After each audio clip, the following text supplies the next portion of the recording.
A single dad bought a forgotten Cliffside house for less than the price of a used car, hoping to give his two kids a real home. But when the master bedroom floor collapsed inward, revealing a hidden lift chamber carved deep into the cliff rock, what Dio found waiting 300 feet below wasn't just a secret. It was $310 million in cash, gold, and stolen wealth that powerful people had killed to protect. And now they knew he'd found it.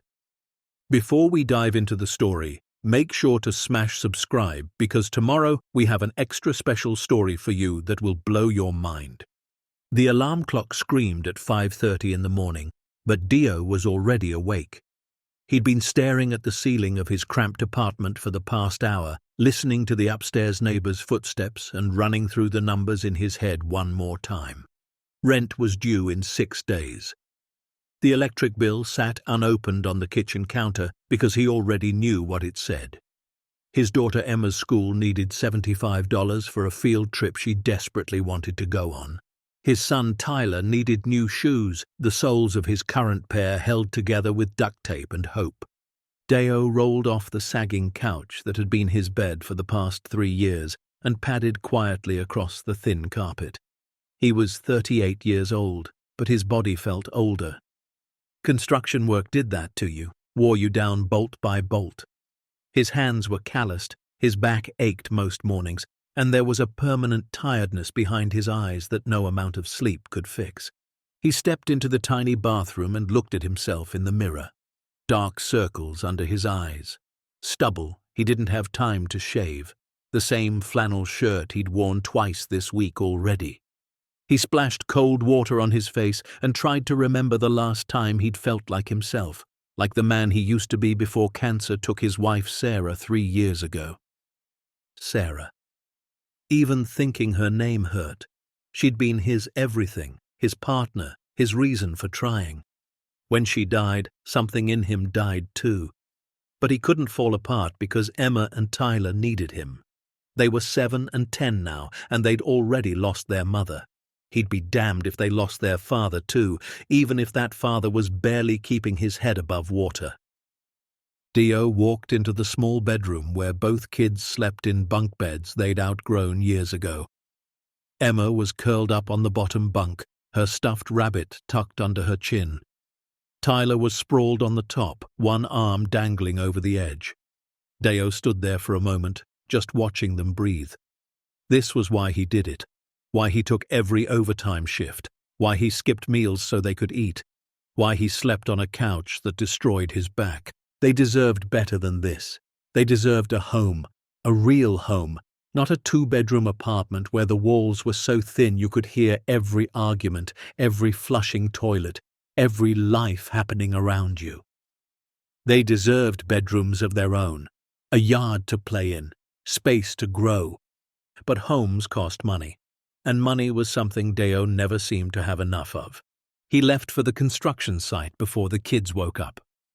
His sister Melissa would come by at 7 to get them ready for school. She'd been a lifesaver these past few years, stepping in whenever Dio's work schedule made parenting impossible, but he hated relying on her. Hated that he couldn't do it all himself. The day was long and hot. Dio spent 8 hours framing walls for a luxury townhouse development. The kind of place he'd never be able to afford. His co-workers were good guys, but they didn't understand his situation. They'd go out for beers after work, complain about their wives, joke about their kids. Deo would smile and nod, but he never joined them. He had 2 kids waiting at home and a sister who had her own life to get back to. That evening, after he'd picked up Emma and Tyler from Melissa's place, after he'd heated up frozen pizza for dinner because he was too tired to cook, after he'd helped Tyler with his math homework and braided Emma's hair for the next day, Dio finally sat down at his laptop. It was an old machine, slow and temperamental, but it worked.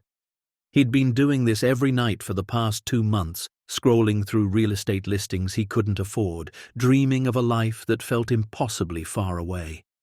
Houses in their area cost $300,000, $400,000, prices that made his stomach hurt. Even with his construction salary, even with every penny saved, He'd never qualify for a mortgage that big. But tonight, something different caught his eye. It was buried deep in the listings, past all the normal houses with manicured lawns and three-car garages. An auction listing for a property on the coast, about 40 miles north. The photo showed a modern structure clinging to the edge of a cliff, all glass and angles, with the ocean churning below. But there were warnings plastered all over the listing in bold red text. Condemned, structural damage, no interior access, dangerous cliff erosion, sold as is, no warranties, no inspections, no guarantees. The starting bid was listed at $15,000. Dio stared at the screen. 15,000. He had 18,000 in savings, money he'd been squirreling away for 3 years, skipping meals and working doubles and saying no to anything that wasn't absolutely necessary. $18,000 that was supposed to be the start of a down payment someday. Somehow. He clicked through the photos. There weren't many. Exterior shots showing a striking piece of architecture that looked like it had been carved into the cliff itself. But the deck was sagging, windows were broken, vegetation had started to reclaim parts of the structure. One photo showed a massive crack running along the foundation where the cliff had begun to give way. The description was blunt. Previous owner deceased. Estate sale. Property declared uninhabitable by county inspectors. Access road partially collapsed. Buyer responsible for all repairs, assessments, and liability. Serious inquiries only. Deo should have closed the laptop, should have kept scrolling past this obvious disaster. But something made him stop. Maybe it was the architecture, bold and defiant against the elements. Maybe it was the location, isolated and wild. Or maybe it was just desperation, the bone-deep exhaustion of a man who was tired of surviving and wanted to start living. He spent the next 2 hours researching. The house had been built in 2008 by a reclusive tech investor named Marcus Wheeler. Marcus had spared no expense, creating an architectural marvel that was featured in design magazines. But Marcus had died suddenly 15 years later, in 2023. No family, no heirs. The property had sat empty since then, slowly deteriorating as the estate went through probate and the county declared it unsafe. The auction would take place online in 3 days. Dio read every word of the terms and conditions. He looked up structural engineers. He researched cliff stabilization. He read about coastal erosion and foundation repair. None of it was encouraging, but still. $15,000 for a house, a whole house, even if it was falling apart, even if it was dangerous. It was a chance, maybe his only chance. Tyler appeared in the doorway, rubbing his eyes. "Dad, why are you still up?" Dio closed the laptop. "Just working on something, bud. Go back to bed." Tyler shuffled over and leaned against his father's shoulder. "Are we ever going to live in a real house, like the other kids at school?" Dio's throat tightened. "Yeah, buddy, we will, I promise." Someday felt like such a coward's word, but what else could he say? The next 3 days were a blur. Dio couldn't stop thinking about the house. He drove out to see it in person, taking a personal day from work that he couldn't afford. The access road was indeed partially collapsed, but his truck could make it. He parked at the edge of the property and walked the rest of the way. The house was more beautiful and more broken than the photos had shown. It jutted out over the cliff like a ship's prow, all clean lines and floor-to-ceiling windows. But up close, Dio could see the damage. Cracks spiderwebbed across the concrete. The deck railing had rotted through in places. One whole section of the cliff face had sheared away, taking part of the foundation with it. He walked the perimeter carefully, his construction experience kicking in. The damage was severe, but not necessarily unfixable. The main structure seemed sound. The cliff erosion had affected the eastern side, but the western side was built into more stable rock. With proper engineering, with time and money and skill, this could be saved. He stood at the edge of the deck, looking out over the Pacific Ocean. Waves crashed against the rocks 300 feet below. The wind whipped his hair. and for the first time in 3 years, Dio felt something other than exhaustion. He felt possibility. That night, he sat Melissa down and showed her the listing. She thought he'd lost his mind. "Dio, this is insane. The house is condemned." "Condemned? That means it's not safe. You could put every penny you have into this and end up with nothing." "I know the risks," Dio said quietly. "But Melissa, this might be my only shot. Housing prices are only going up. I can't save fast enough. In another 5 years, I still won't have enough for a down payment on a normal house." "So you want to buy a death trap instead?" "I want to give my kids a home." Melissa stared at him for a long moment. "You're really going to do this, aren't you?" "I think I have to." She shook her head, but she was smiling a little. "You're either crazy or brave. Maybe both." The auction took place online at 8 p.m. on a Thursday. Dio sat at his laptop with Tyler and Emma already asleep, his heart pounding. The starting bid was $15,000. He'd decided his maximum was $17,000. That would leave him $1,000 for immediate repairs and emergencies. At 8 p.m. exactly, the auction went live. Dio entered his bid. $15,000. For 10 minutes, nothing happened. He started to think he might actually win with the opening bid. Then another bidder appeared. $16,000. Dio's palms were sweating. He bid $16,500. Another counter. $17,000. This was it, his maximum. Dio bid $17,000. Silence. The auction was set to close at 8:30. Dio watched the clock count down. 20 minutes, 15 minutes, 10 minutes. No one else bid. At 8:29, with 1 minute remaining, Dio started to believe it was real. The auction closed at 8:30 exactly. Winning bid, $17,000. Dio sat back in his chair, his hands shaking. He'd just spent nearly all his savings on a condemned house on a crumbling cliff. He was either the stupidest man alive or the bravest. He wasn't sure which. 2 weeks later, after the paperwork cleared and the deed transferred, Dio took Tyler and Emma to see their new home for the first time. They drove up the coast on a Saturday morning, the kids bouncing with excitement in the back seat. Melissa had agreed to come along, partly for support and partly because she wanted to see this disaster her brother had bought. When they turned off the highway onto the private access road, Emma gasped. The ocean stretched out forever, glittering in the morning sun. Seabirds wheeled overhead. The air smelled like salt and possibilities. The road got rougher as they climbed. Dio's truck bounced over potholes and crumbling asphalt. Then they rounded a bend, and there it was. The house clung to the cliff like it had grown there, all angles and glass and defiance. Despite the damage, despite the broken windows and sagging deck, it was magnificent. "Dad," Tyler breathed, "is that really ours?" Dio parked and they all climbed out. The wind was stronger up here, constant and wild. Emma ran toward the deck, but Dio caught her hand. "Careful, sweetheart. We need to be very careful until I can fix everything." They walked the property together. Melissa pointed out every crack, every hazard, every reason. This was a terrible idea. But Tyler and Emma saw something different. They saw adventure. They saw space. They saw home. "Can I have the room with the big window?" Emma asked. "If we can make it safe," Dio promised. They couldn't go inside that first day. The doors were sealed by the county, marked with official notices. But Dio had keys now. He'd come back during the week, start assessing what needed to be done first.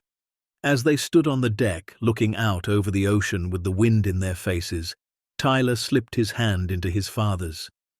"This is the coolest house ever," he said, "even if it's broken." Dio squeezed his son's hand. "We'll fix it together, bud, piece by piece." That night, after they'd driven home and put the kids to bed, Melissa pulled Dio aside. "I still think you're crazy," she said, "but I saw their faces today. They looked happy, really happy." Dio nodded. "That's all I want, just for them to be happy." Melissa hugged him. "Sarah would be proud of you. Scared for you, definitely, but proud." Over the next month, Dio worked on the house every weekend and some evenings after his construction shifts ended. He'd drive the 40 miles north with his toolbox and flashlight, working until dark. Slowly, he began to understand the structure. Marcus Wheeler had built something extraordinary. The foundation went deep into the cliff rock. The engineering was brilliant, but years of neglect and coastal weathering had taken their toll. Dio reinforced the deck, replaced the broken windows, cleared the drainage systems, patched the roof. It was slow work, made slower by the fact that he could only afford materials bit by bit from his construction paychecks. But it was progress. The kids came with him most weekends. They'd clean while he repaired. Emma would sweep. Tyler would haul debris. They'd bring sandwiches and sit on the deck eating lunch, watching the waves crash below. Those were good days. Hard days, but good ones. The neighbors, what few there were curious. The closest house was half a mile away, another clifftop property. An older couple, the Hendersons, stopped by one Saturday. They'd known Marcus Wheeler, they said. He'd been private but kind. His death had been sudden, unexpected. A heart attack at 65. Did he have family? Dio asked. Not that we knew, Mrs. Henderson said. He kept to himself mostly, worked from home. We'd see him on the deck sometimes, always alone. Seemed sad, if I'm being honest. There was something in the way she said it that made Dio uneasy. But he thanked them for the information and went back to work. By late summer, 3 months after buying the property, Dio had made enough repairs that the county agreed to re-inspect. They removed the condemned status, though they noted the foundation still needed professional assessment. Dio couldn't afford an engineer yet, but he'd get there. For now, they could move in. The day they moved their belongings from the apartment to the Cliffside house was one of the best days of Dio's life. They didn't have much. Furniture from thrift stores, clothes in garbage bags, boxes of toys and books. But they were moving into their own house, their home. Emma got the bedroom with the big window overlooking the ocean. Tyler got the one with built-in shelves where he could display his rock collection, and Dio took the master bedroom at the end of the hall, a huge room with windows on 2 sides and a view that took his breath away every morning. That first night in the house, they ate pizza on the living room floor because they didn't have a dining table yet. They laughed and told stories, and Emma fell asleep with her head in Dio's lap. Tyler helped his father carry her to her new room, tucking her into bed with her stuffed rabbit. As Dio stood in the doorway watching his daughter sleep in her own room, in their own house, he felt something break open in his chest. Gratitude, relief, hope. They'd made it. Against all odds, they'd made it. But that night, after both kids were asleep and the house had settled into silence, Dio stood in his new bedroom and noticed something odd. When he walked across the floor, certain spots sounded different. Hollow. He knelt down and knocked on the hardwood, definitely hollow in places. Probably just the foundation settling, he thought, or maybe some kind of crawl space for plumbing. He'd check it out in the morning. But morning brought work obligations, and then there were school preparations, and then Tyler had a soccer game, and the hollow floor got pushed to the back of his mind. It was 3 weeks later when Emma noticed something else. She'd been playing in her room when she called out, "Dad, this wall sounds weird." Dio came in to find her tapping on the wall near her closet. One panel sounded distinctly different from the others. Dio examined it more closely. The paint was slightly different, the texture not quite matching. He pressed his hand against it and felt the panel give slightly. "Stand back, sweetheart," he said. He got his tools and carefully removed the panel. Behind it was a small space about 2 feet square. Inside was a metal box. Dio's heart started to pound. He lifted the box out. It wasn't locked. Inside were papers, documents, some kind of journal, and a brass key, ornate and heavy. "What is it, Daddy?" Emma asked. "I don't know yet, baby. Let me look at these papers, okay? Why don't you go see what Tyler's doing?" After Emma left, Dio sat on the floor and started reading. The journal belonged to Marcus Wheeler. The first entry was dated 2010, 2 years after he'd built the house. The handwriting was neat but tense. It started as oversight, Marcus had written, just making sure the numbers added up at the firm. But the more I looked, the more I found. They were stealing from the pension fund. Millions, my partners, men I'd trusted for 20 years, and when I confronted them, they offered me a cut to stay quiet. Deo's hands shook as he turned the pages. Marcus's journal detailed how he'd discovered a massive embezzlement scheme at his financial advisory firm. His partners had been siphoning money from a pension fund that served teachers, firefighters, nurses, everyday people who'd trusted the firm with their retirement savings. But Marcus hadn't gone to the authorities. He'd made a different choice. "I told myself I'd fix it from the inside," Marcus wrote. "I'd move the money somewhere safe, protect it, return it eventually." But days turned into weeks, turned into months, and then they started threatening me. Said if I talked, I'd go down with them. Said they'd destroy me. So I ran, took the money and ran. Deo kept reading, his stomach churning. Marcus had stolen the embezzled funds from his own partners, over $300 million. He'd converted it to cash, gold, bonds, art, anything portable, and he'd hidden it, here, in this house, somewhere in this house.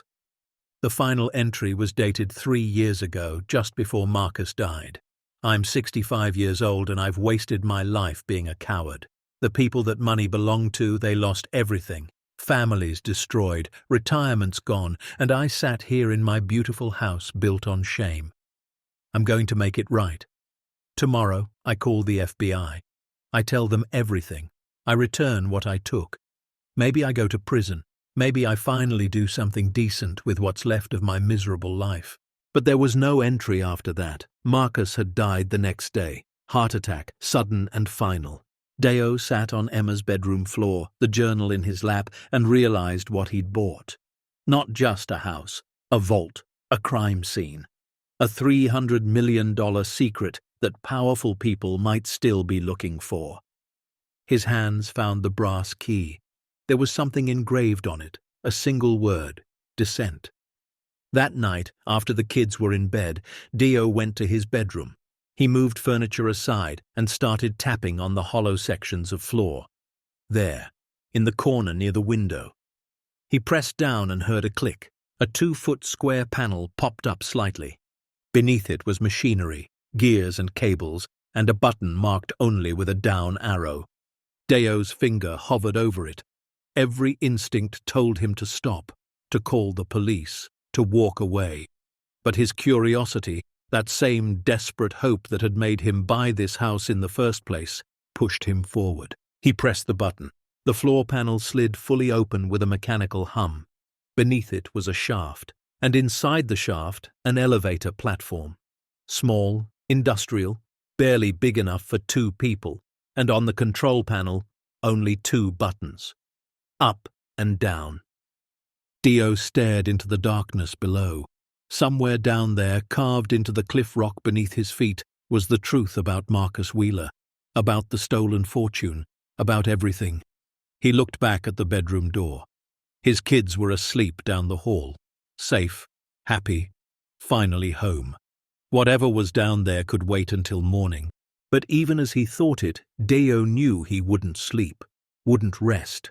Not until he knew what he'd really bought for $17,000. Not until he descended into the darkness and discovered what secrets the cliff had been keeping. What happens next will turn this single father's life upside down, reveal a truth that powerful men had killed to protect, and force Deo to make the hardest choice of his life. Stay tuned to see what happens next. If you're enjoying the story, please like, share, and subscribe for more. Deo stood at the edge of the shaft, staring down into complete darkness. The elevator platform was small, maybe 3 feet square, with a single safety rail. Industrial cables disappeared into the blackness below. He could hear something down there. A faint mechanical hum, like the chamber beneath was climate-controlled, still running after all these years. He should wait until morning, should call someone, should be smart about this. But Deo had never been good at waiting, not when answers were right in front of him. He stepped onto the platform. It held his weight without creaking. The construction was solid, professional. Whoever built this hadn't cut corners. The brass key from Marcus's box was still in his pocket. Deo pulled it out and examined the control panel more closely. There was a keyhole beside the down button. He inserted the key and turned it. The panel lit up with soft blue LED lights. Numbers appeared on a small display. Depth, 0 feet. Temperature, 68 degrees. Status, operational. Deo pressed the down button. The platform descended smoothly, almost silently. The walls of the shaft were carved rock, reinforced with steel supports every few feet. Whoever had built this had gone deep into the cliff, far below the foundation of the house. The display counted down, 50 feet, 100 feet, 150 feet. The temperature dropped. Deo's breath became visible. 200 feet, 250 feet. The shaft seemed endless, boring straight down through solid rock. Finally, at 297 feet, the platform slowed. The display changed. Arrival, lower chamber, authorized access only. The elevator stopped. Deo stepped off onto smooth concrete. Motion sensors detected his movement and lights flickered on in sequence, revealing the space section by section. His breath caught in his throat. It was massive. A chamber carved from the living rock of the cliff, easily 60 feet long and 30 feet wide. The ceiling arched overhead, reinforced with steel beams. The walls were smooth, professionally finished. The whole space was temperature-controlled, dehumidified, perfectly preserved, but it was what filled the chamber that made Deo's knees weak. Rows and rows of safety deposit boxes built into the walls, industrial shelving units loaded with plastic containers, a central vault door standing open, and everywhere, wealth. Stacks of currency wrapped in plastic, gold bars gleaming under LED lights, wooden crates marked with custom stamps from countries around the world.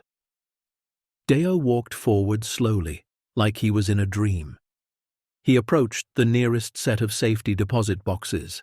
They weren't locked. He opened one. Inside were stacks of $100 bills, shrink-wrapped, organized by year. He opened another. More cash. Another.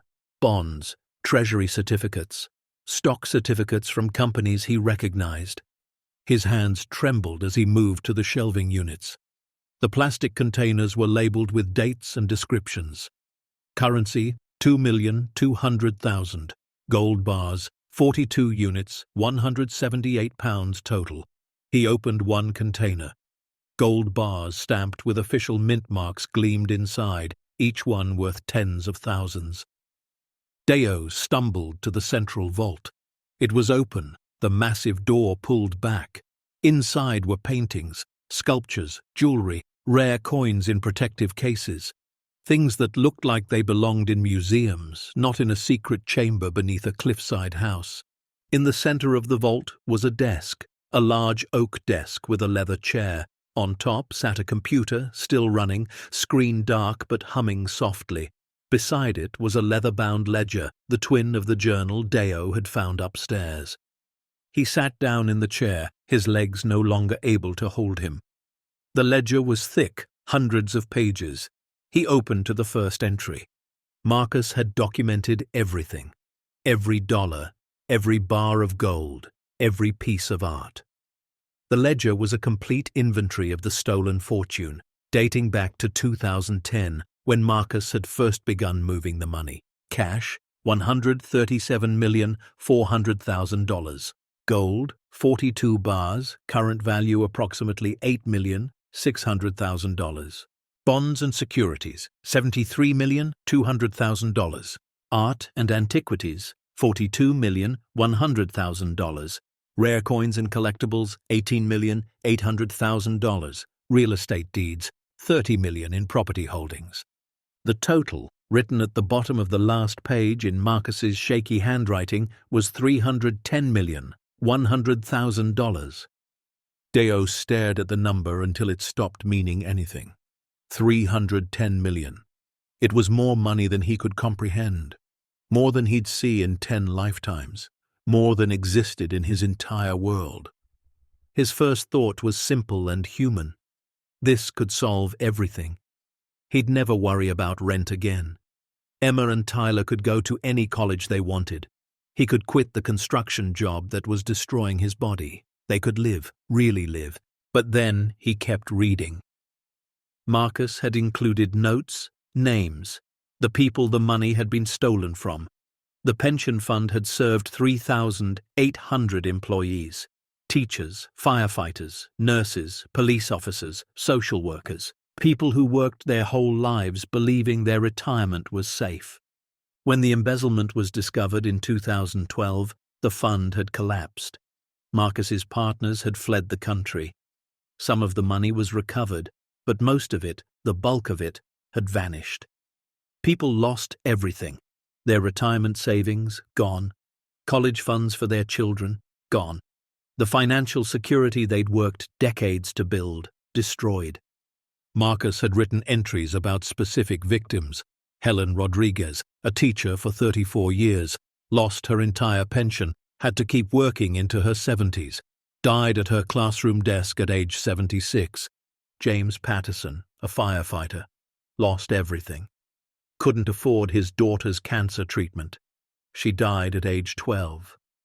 The entries went on and on. Real people, real devastation.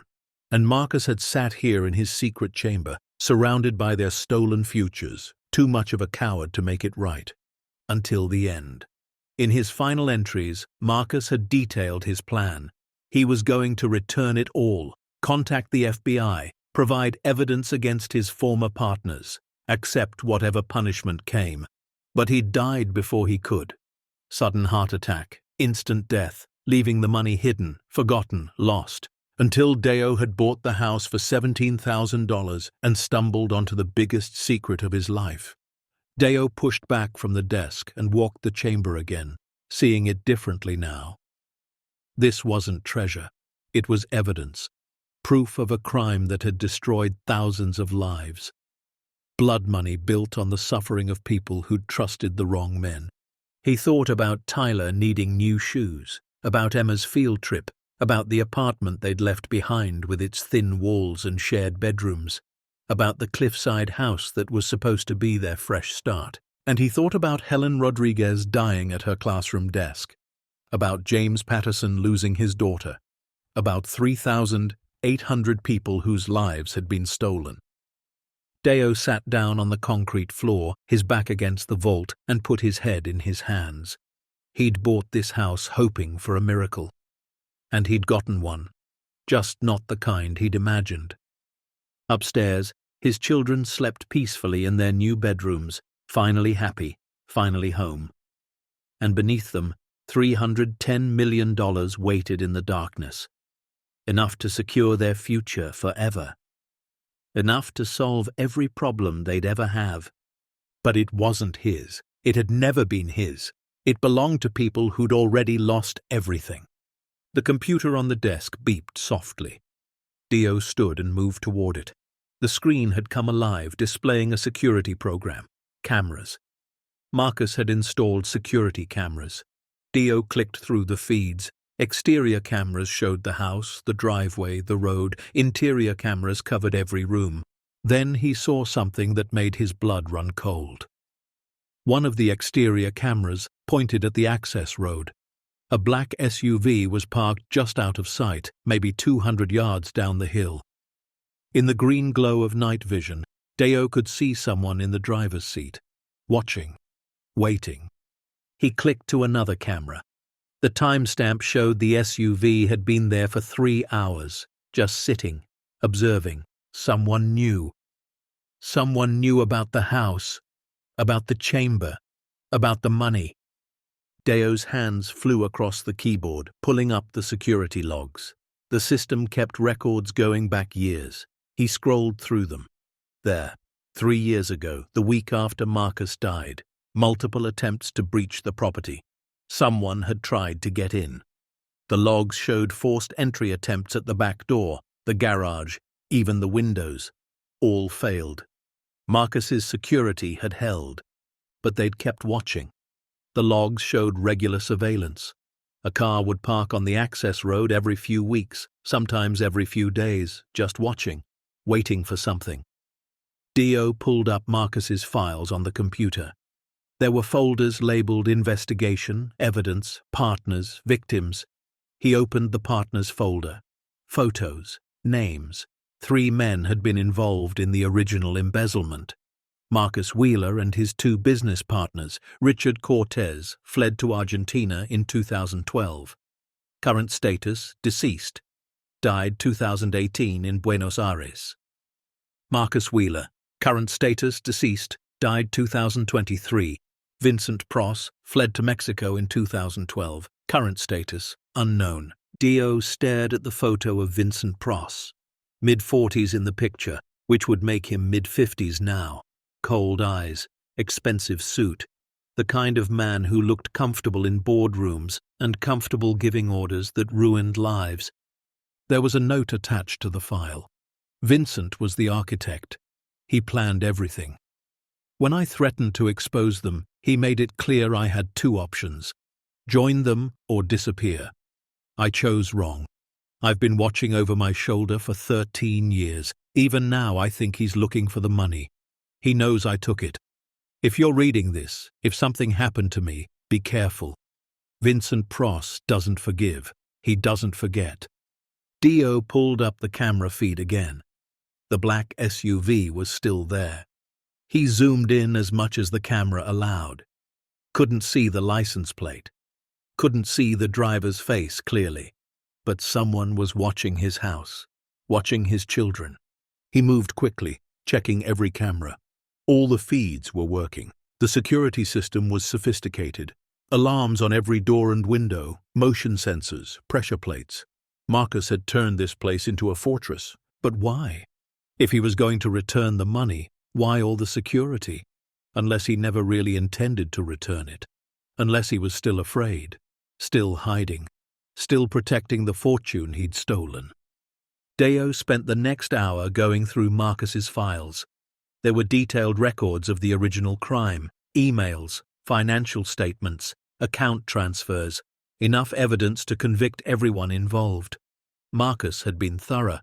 If this went to the authorities, it would reopen a case everyone thought was closed.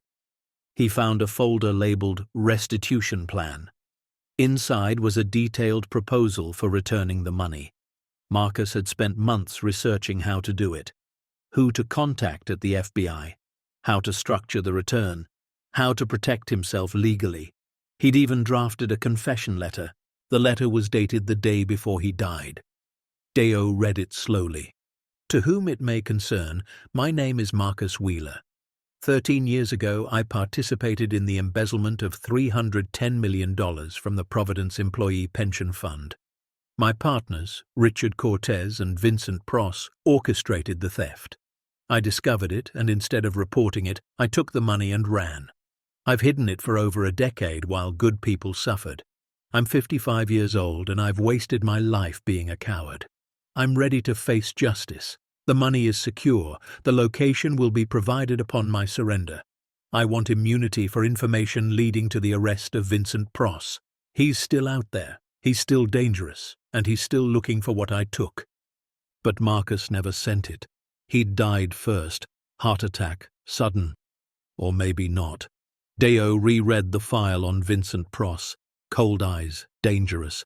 The kind of man who didn't leave loose ends. What if Marcus's death wasn't natural? What if Vincent found him? What if the heart attack was something else? Dio shut down the computer and headed back to the elevator. He needed to get upstairs, needed to check on the kids, needed to think. The platform ascended smoothly, depositing him back in his bedroom. He closed the floor panel and moved furniture back over it. The house was quiet. He checked Emma's room. She was sleeping peacefully, her stuffed rabbit tucked under her chin. Tyler's room. Also asleep, sprawled across his bed like he always did. Dio stood in the doorway watching them breathe, feeling the weight of what he'd discovered pressing down on him. $310 million beneath their feet, enough to change their lives forever, and someone outside in the darkness, watching, waiting, knowing. He couldn't tell them. Couldn't tell anyone. Not yet. Not until he figured out what to do. Not until he knew they were safe. Deo went to the living room and looked out the window. From here, he couldn't see down to where the SUV was parked, but he knew it was there. Knew someone was watching. The question was who? Vincent Pross himself, or someone working for him? And how much did they know? He spent the rest of the night sitting in the living room, lights off, watching the driveway. Around 4 in the morning, he saw headlights. The black SUV drove slowly past the house, then continued down the access road and disappeared. But Deo knew they'd be back. What happens next will force Deo to make an impossible choice between the security his children desperately need and the justice that thousands of victims deserve. The shadow watching his house isn't just a threat. It's the beginning of a deadly game that will test everything he believes about right and wrong. Stay tuned to see what happens next. If you're enjoying the story, please like, share, and subscribe for more. The next morning, Deo called in sick to work. He couldn't leave the kids alone, not with someone watching the house. He made breakfast while Emma and Tyler got ready for school. Pancakes, Emma's favorite. But he barely tasted his own food. His mind was spinning.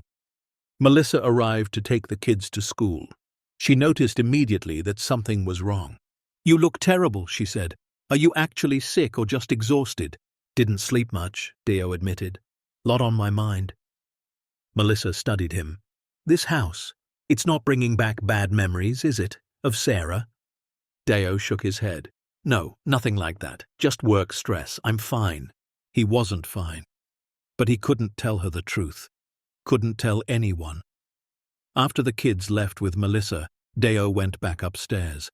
He stood in his bedroom, looking at the spot where the elevator was hidden. $310 million. The number still didn't feel real. He thought about what that money could do. Emma could go to any college she wanted. Medical school if she dreamed that big. Tyler could have opportunities Deo never had. They could live in a real house, not this broken Cliffside project. They could travel, see the world. Have the childhood they deserved instead of the one poverty had given them. But he kept seeing Marcus's notes. Helen Rodriguez, James Patterson, 3,800 victims. Real people who'd worked their whole lives and lost everything because 3 men decided their greed mattered more than other people's futures. Deo had grown up poor.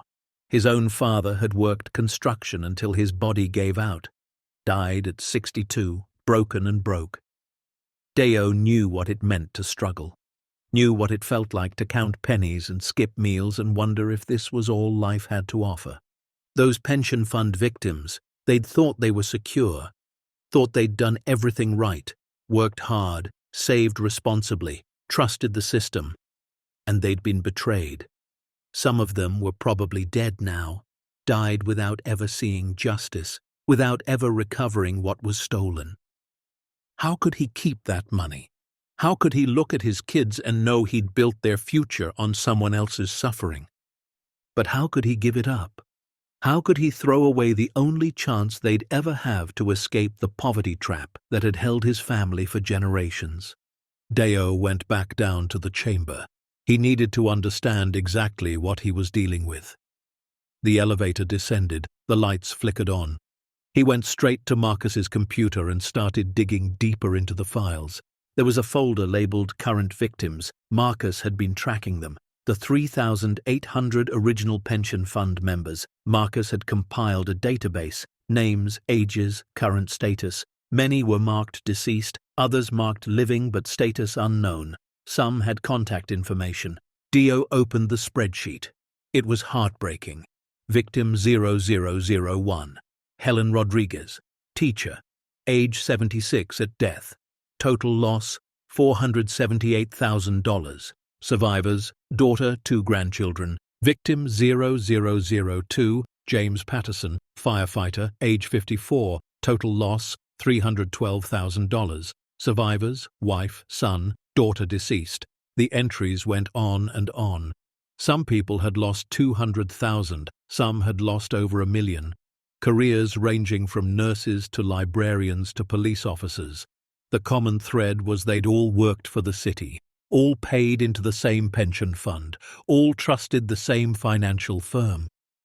And now most of them were elderly or dead. The few who were still alive, still working in their 70s and 80s because retirement was no longer an option.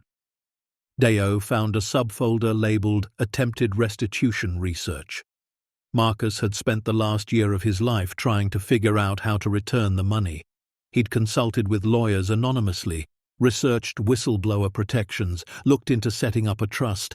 Every option seemed complicated, risky. There were notes about the FBI.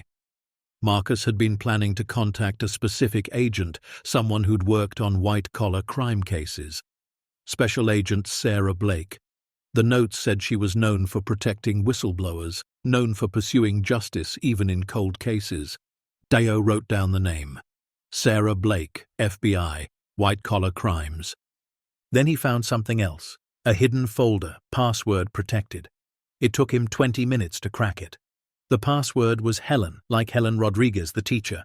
Inside the folder were videos, security footage, not from this house, from somewhere else. Deo clicked the first one. It showed an office, expensive furniture, city view, 3 men in suits. The timestamp read June 14, 2012. Marcus was one of the men. Younger, his hair not yet grey. The other 2 must be Richard Cortez and Vincent Pross. Deo turned up the volume. "We're moving it tomorrow," Vincent was saying. His voice was cold, controlled. "All of it. Offshore accounts, different names. Marcus, you'll handle the transfers. Richard, you'll manage the paper trail. By Friday, the fund will be empty and we'll be gone." "This is wrong," Marcus's voice. He sounded scared. "These people, they've worked their whole lives." "These people," Vincent sneered, "are sheep. They trusted us with their money. That's their mistake, not ours. You're either with us or you're against us, Marcus. And trust me, you don't want to be against us." "Is that a threat?" "It's a promise." Vincent leaned forward. "You know what we're capable of. You've seen the books. You know where the bodies are buried. Literally. So either you take your cut and disappear, or you become one of those problems we make disappear. Your choice." The video ended. Deo sat back, his heart pounding. Marcus had recorded them, had evidence of the conspiracy, and Vincent had threatened him, directly, on camera. There were more videos, hours of them, meetings, conversations, evidence of the entire scheme. Marcus had documented everything before he ran. This was insurance, proof, enough to put Vincent Pross away for life. But Marcus had never used it. He'd run instead, taken the money and run, spent 13 years hiding while Vincent searched for him. Deo clicked through more files. There were news articles about the pension fund collapse, photos of protesters outside the financial firm's offices, elderly people holding signs. "Where is our retirement? Arrest the thieves? Justice for Providence workers." One article from 2013 detailed suicides. 3 pension fund members had killed themselves after losing everything. Couldn't face the reality of being elderly and broke and betrayed. Deo felt sick.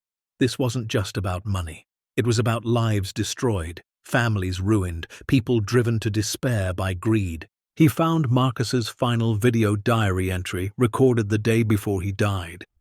Marcus looked old, tired, haunted. "If you're watching this, I'm probably dead. I've been a coward for 13 years. I stole from people who couldn't afford to be stolen from. I justified it by telling myself I was protecting the money, keeping it safe. But I was just protecting myself. I was just hiding. Vincent Pross is still out there, still looking.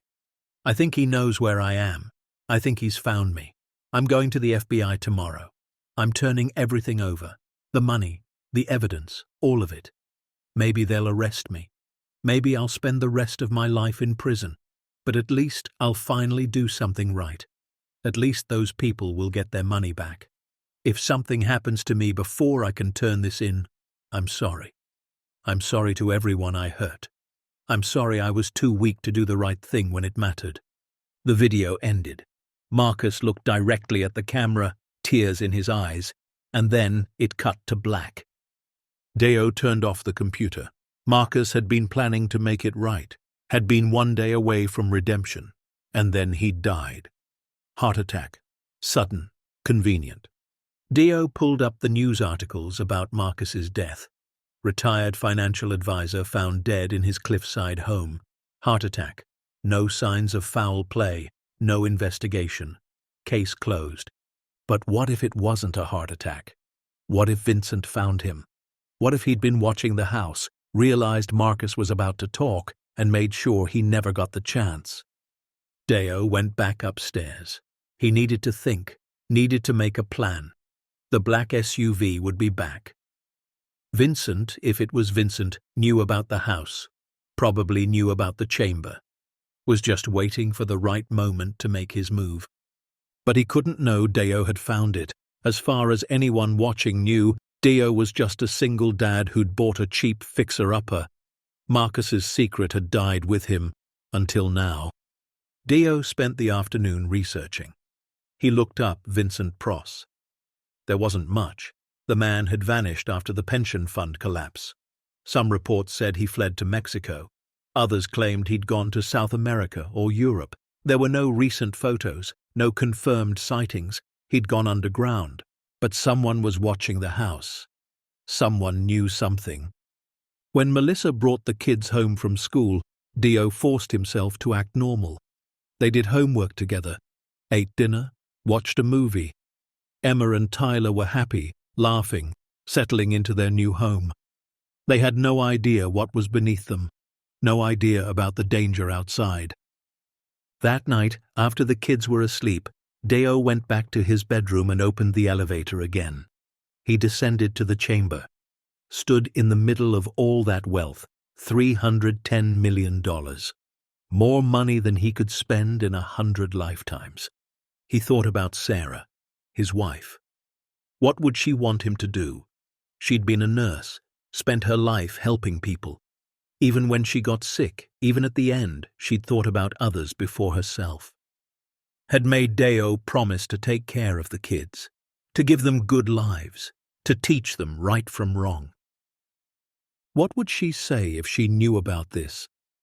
Would she want him to keep the money, secure their children's future? Or would she want him to do what Marcus couldn't? Return it to the people who'd lost everything? Deo already knew the answer. Sarah would tell him to do the right thing, even if it cost them, even if it meant staying poor. She'd say some things matter more than money. Things like integrity, like justice, like being able to look your children in the eye and tell them the truth.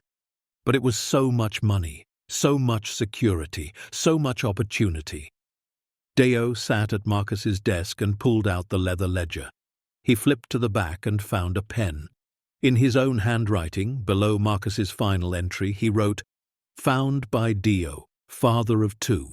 Bought this house for $17,000 hoping to give my kids a home. Found $310 million in stolen money instead.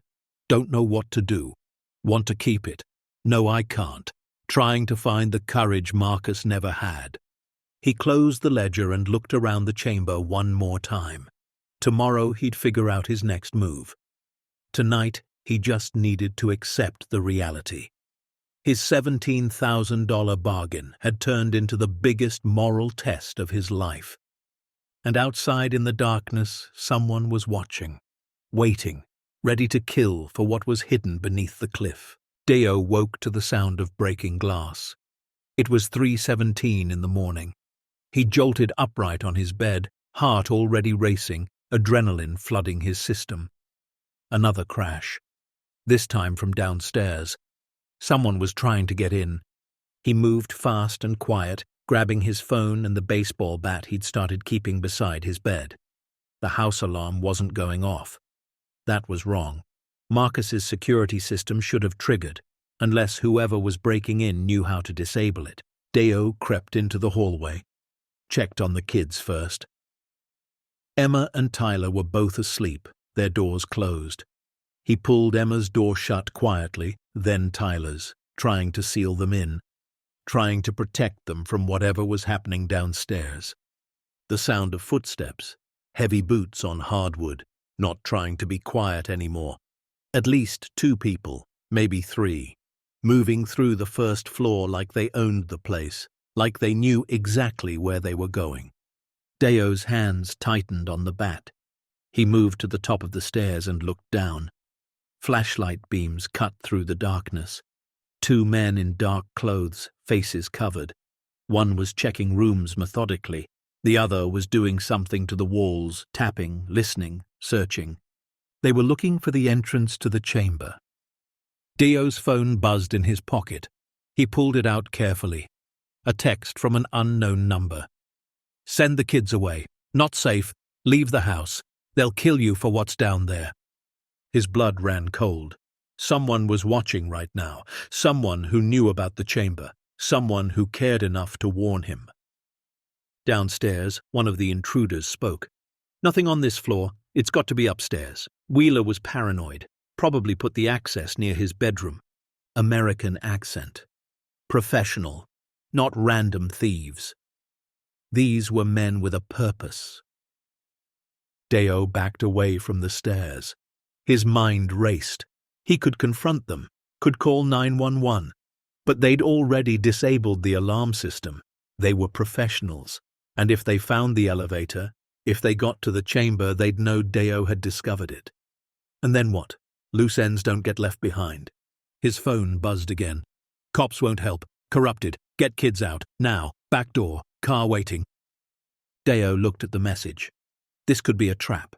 Could be someone trying to separate him from his children. But the alternative was staying here while armed men searched his house. He made a decision. Moving quickly, he went to Emma's room first, shook her awake gently. "Baby, we need to go. Right now. Don't talk. Just come with Daddy." Emma, still half asleep, nodded. He grabbed her stuffed rabbit and her shoes, then to Tyler's room. Tyler woke up more alert, immediately sensing something wrong. "Dad, we're going right now. Stay quiet." "Why?" "Because I said so. Move." Deo herded them both toward the back stairs, the service stairs that led down to the kitchen. The intruders were on the other side of the house. He had maybe 2 minutes before they worked their way to the bedrooms. They made it to the kitchen. The back door was already unlocked. That should have worried him, but there wasn't time. He pushed the kids outside onto the deck. The cold night air hit them. Emma started to cry softly. "Shh, baby, we're okay. We're going to be okay." A car was indeed waiting. Old sedan, engine running, headlights off. The driver's side door opened and a woman stepped out. Late 50s, grey hair, professional clothes. She looked at Deo with urgent eyes. "You Deo? Who are you?" "Someone who doesn't want to see you and your kids dead. Get in, now. They'll be at your bedroom in about 30 seconds. Deo hesitated. Every instinct screamed not to get in a strange car with his children, but behind him he heard shouting. The men had found the bedrooms empty, would be looking for them. He pushed Emma and Tyler into the back seat and climbed in after them. The woman got behind the wheel and pulled away without turning on the headlights. Smooth, practiced, drove down the access road fast but controlled. "Who are you?" Deo asked again. "Sarah Blake, FBI, retired, and you just bought Marcus Wheeler's vault without knowing what you were getting into." Deo's mind reeled. Sarah Blake, the FBI agent Marcus had been planning to contact, the one he'd researched before he died. "How did you know?" "I've been watching that house for 3 years, ever since Marcus died. Knew he had evidence, knew he had the money, but I could never prove it, never got a warrant. And then you showed up, bought the place, moved in with your kids, and I thought maybe you were just unlucky. Wrong place, wrong time."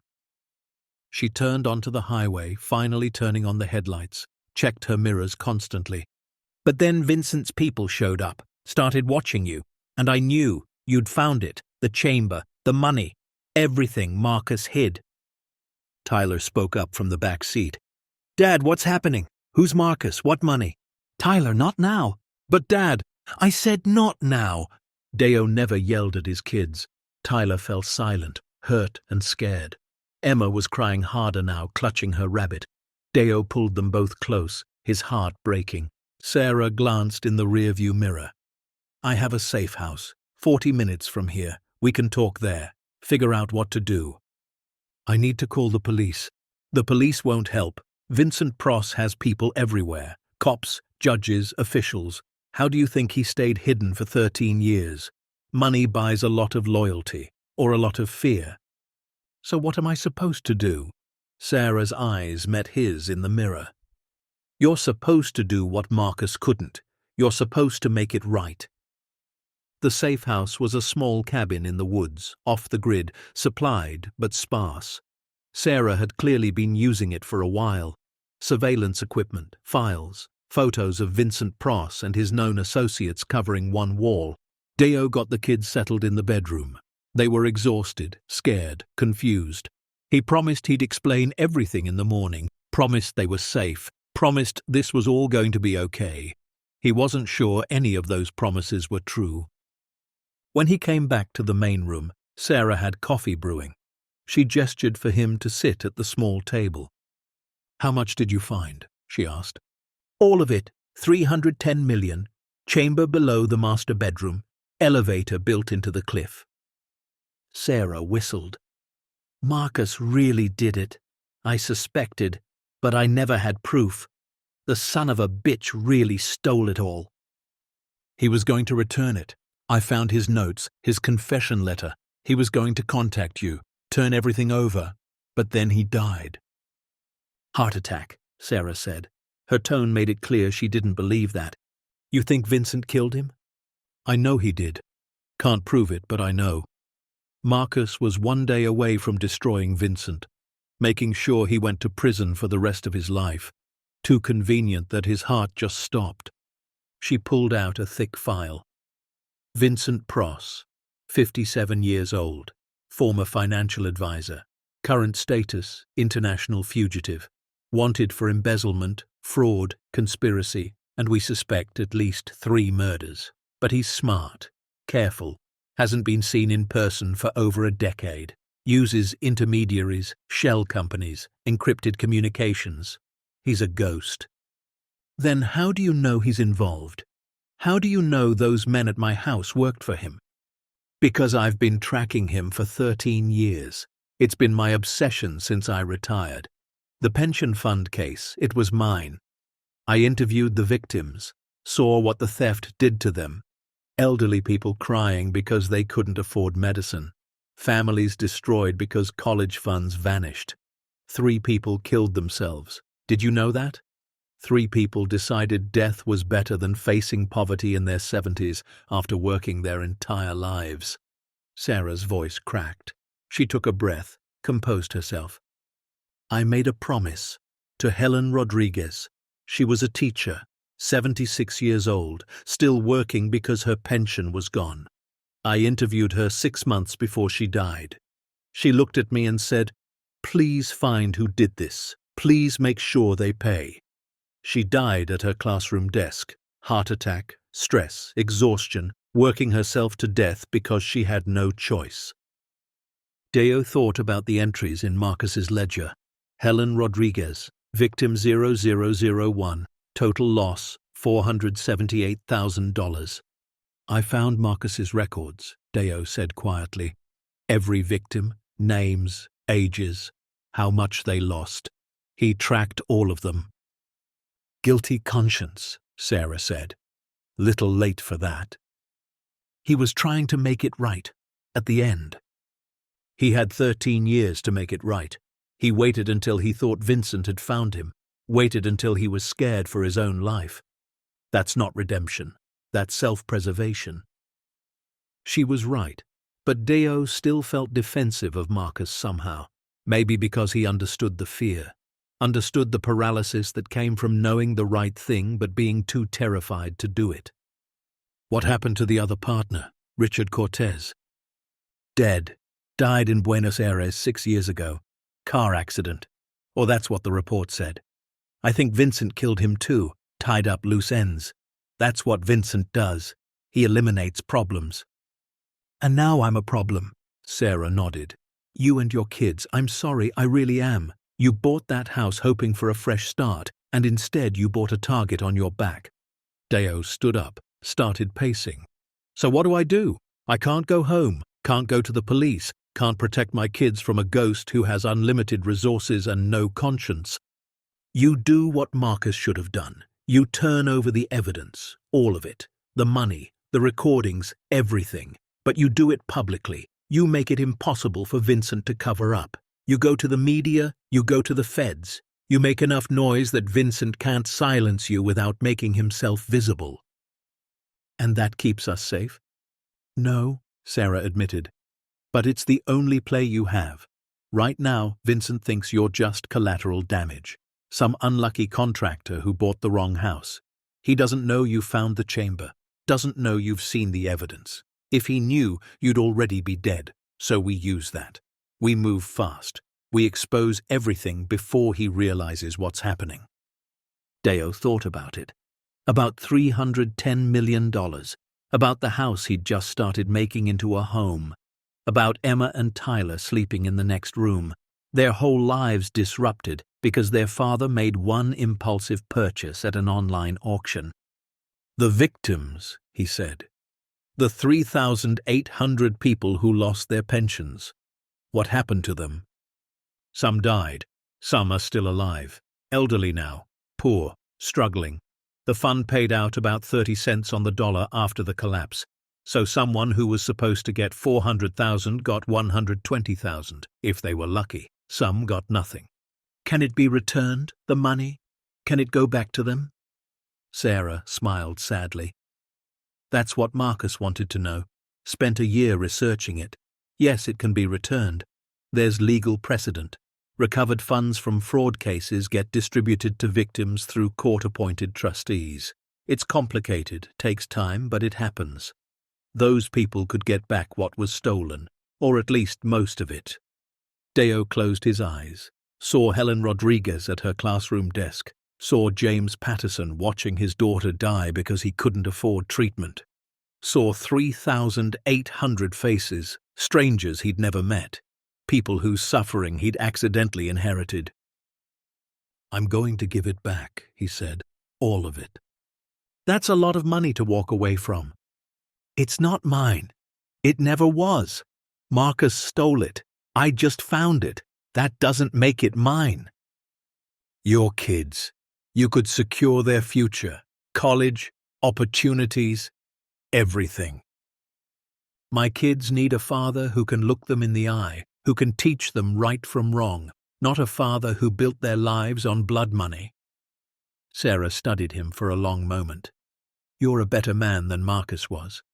I haven't done anything yet. Talking is easy. Actually following through, that's the hard part. Then let's make a plan. They spent the next 3 hours going through everything. Deo told her about the chamber, the layout, the contents. Sarah took notes, asked detailed questions. She'd been an investigator for 30 years. She knew how to build a case. The recordings, she said. Marcus's videos of Vincent making threats. That's the key. That's what puts Vincent away for good. Embezzlement is one thing. Conspiracy to commit murder, that's life in prison. No parole, no escape. But we need to get Vincent. He's been hiding for 13 years. How do we make him surface? Sarah smiled. It wasn't a nice smile. We use the one thing he can't resist. We let him think he's about to get the money back. She explained her plan. It was risky, dangerous, required perfect timing, but it might work. We need him to come to the house, Sarah said. Need him to show up in person. If we can get him there, get him on camera trying to access the chamber, we have him. Attempted theft, trespassing, enough to hold him while we build the bigger case. And if he doesn't come, if he sends his people, then we get his people, flip them. Offer immunity for testimony. Someone always talks.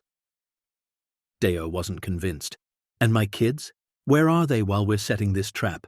Safe, far away, with someone you trust. Your sister? Melissa. She'd ask a million questions, would think he'd lost his mind, but she'd protect Tyler and Emma with her life. Deo nodded. Okay, we do this, but I need to see the house first. Need to document everything. Photos, video, inventory. If we're going to return this money, we need proof of what's there. Agreed. But we need to move fast. Vincent's people searched your house tonight. They didn't find the chamber, which means they'll be back. We have maybe 24 hours before they return with better equipment. Ground-penetrating radar, thermal imaging, they'll find that elevator shaft. Then we go now, this morning. Sarah checked her watch. 5:37 a.m. Sun's up in an hour. We'll wait until full daylight. Less suspicious. I'll go with you. We'll document everything. Then we make copies. Lots of copies. Digital, physical. Spread them around. Make it impossible for Vincent to destroy the evidence. And then? Then we invite him to come get it. At 7 a.m., Deo called Melissa. She was already awake, getting ready for work. Deo, where are you? I went by the house this morning to drop off that casserole and no one was there. The back door was open. What's going on? Mel, I need a favor, a big one. Can you take Tyler and Emma for a few days? Of course, but why? What's happening? I can't explain right now. I just need to know they're safe. Can you pick them up? Melissa's voice got sharp. Deo, you're scaring me. Are you in trouble? I'm handling it, I promise, but I need the kids somewhere safe while I do. Where are you? I'll text you the address. Can you come now? Melissa hesitated. Then, I'm on my way. She arrived 43 minutes later, drove up to the cabin in her sensible Toyota, eyes wide with questions. Deo met her at the door, brought her inside. The kids were eating cereal, quiet, subdued. Melissa looked at Sarah, then at Deo. Who's this? Sarah Blake. She's helping me with something. Helping you with what? Deo, you're not making sense. Emma ran to Melissa, hugged her. Aunt Mel, we had to leave in the middle of the night. There were bad men. Melissa's face went white. Bad men? Deo, what the hell is going on? Deo pulled her aside, spoke quietly. I found something at the house. Something valuable. Something dangerous. There are people who want it. People who will hurt us to get it. I need to deal with it, but I can't do that and keep the kids safe at the same time. Please, just take them for a few days. Don't ask me to explain more than that. You're talking about criminals, about danger. Maybe you should call the police. The police can't help with this. Then the FBI, someone. Deo gestured to Sarah. She is the FBI, retired. She knows what's happening. She's helping me fix it. Melissa looked at Sarah. Is my brother in danger? Sarah met her eyes. Yes, but if we do this right, we can get him out of it and help a lot of people in the process. That's not reassuring. It's the truth. Melissa turned back to Deo, saw something in his face, the determination, the fear, the weight of whatever he was carrying.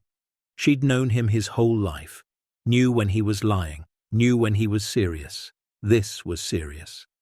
Okay, she said finally, I'll take them. But Deo, you better come back to them. You hear me? Those kids have already lost their mother. They can't lose you too. I know. Promise me. I promise. It was a promise he wasn't sure he could keep, but he made it anyway. Melissa left with Tyler and Emma at 8:30. The kids didn't want to go. Emma cried. Tyler demanded explanations, but Deo held firm, told them he loved them, told them he'd see them soon. Watched Melissa's car disappear down the dirt road with his whole heart inside it. Then he turned to Sarah. Let's go.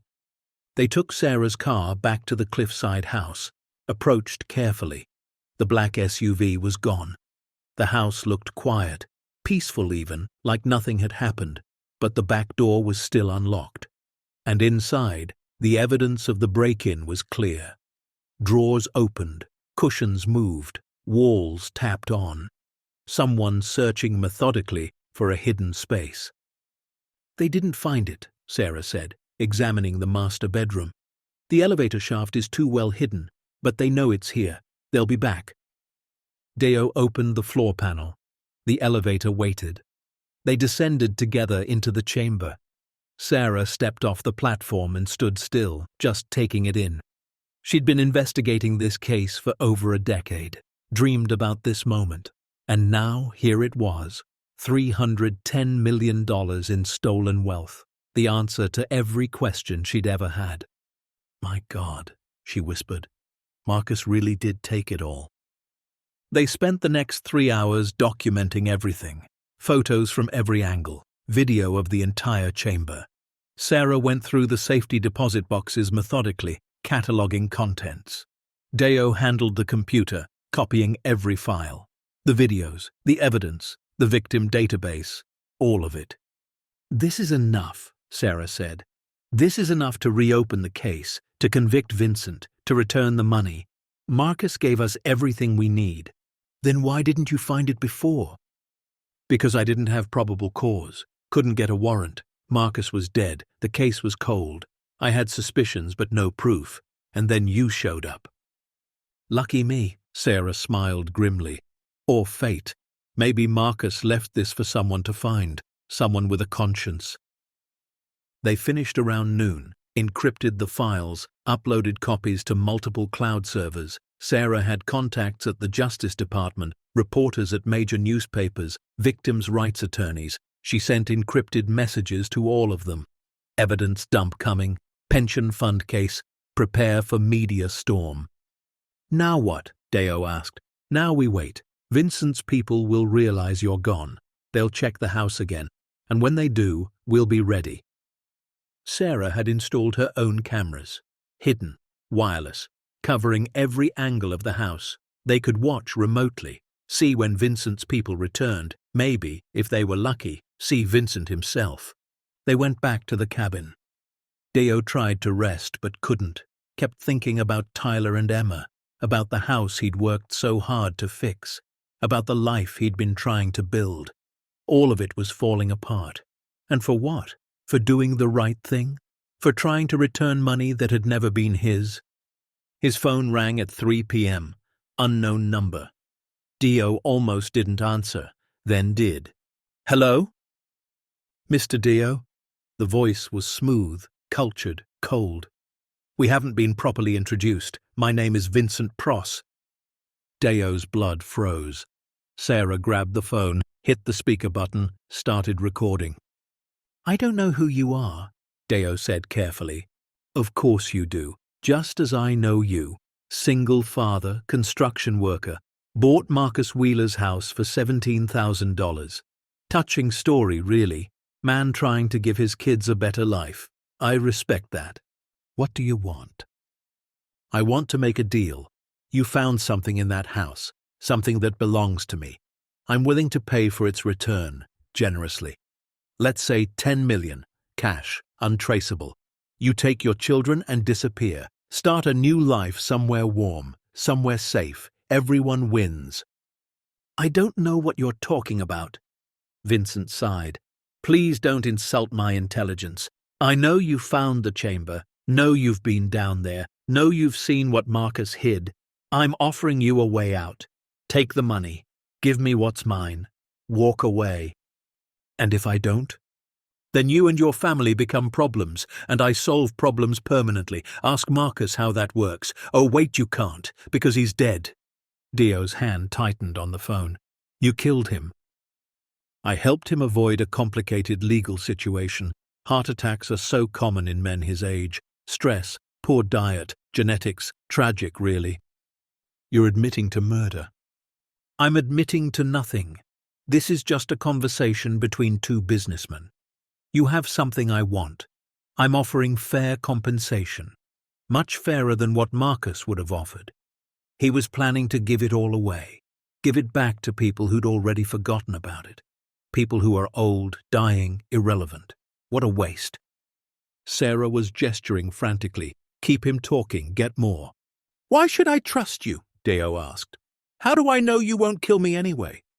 "Because I'm a man of my word. Take the 10 million, disappear, I get what's mine. Clean, simple, professional. No one else gets hurt." "The money isn't yours. You stole it from people who worked their whole lives. Those people were sheep. I provided them a service, managed their money. It's not my fault they trusted the wrong people. 3 of them killed themselves because of what you did. Because of what they chose to do. I don't control other people's decisions. I only control my own. And I've decided to be generous. 10 million, final offer. You have 24 hours to decide." "And if I go to the police?" Vincent laughed. "The police can't help you.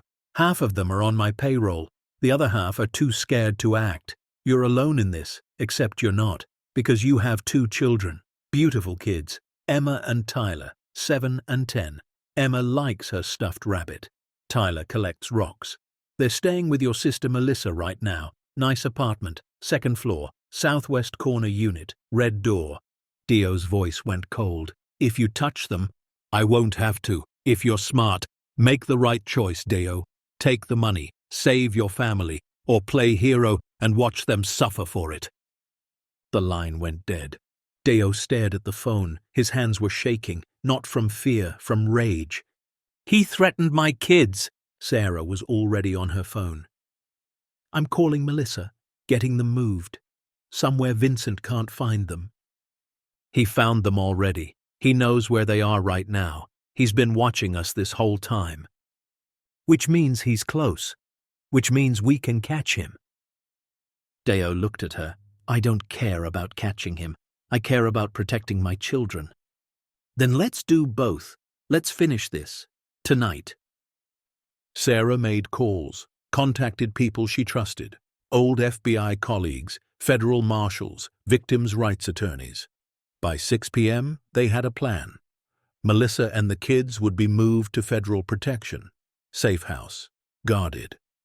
Vincent's people wouldn't get near them.